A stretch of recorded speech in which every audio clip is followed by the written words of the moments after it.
பாகம் 2. தெனாலி வெற்றி பெற்றார். ஆனா ஏன் அவர் முகத்துல சிரிப்பு இல்ல?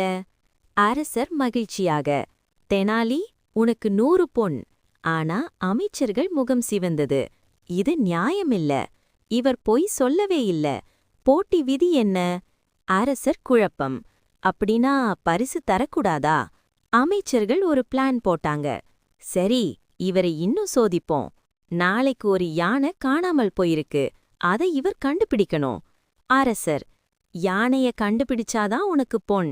அனைவரும் அமைதியா பாத்துக்கிட்டு இருந்தாங்க. தெனாலி யோசிச்சார். பின்னர் திடீர்னு தெருவில் நின்று கூவினார். யார் யானை திருடினாலும் பரவாயில்ல, ஆனா அது பேச ஆரம்பிச்சிருச்சு. மக்கள் அதிர்ச்சி. யானை பேசுமா? Comedy moment. ஒரு மனிதன் பயந்து ஓடி வந்து, ஐயோ, அது பேச ஆரம்பிச்சா நான் சிக்கிடுவேன். அவனை உடனே பிடிச்சிட்டாங்க. Slash, twist, climax. அரசர் சிரிச்சார்.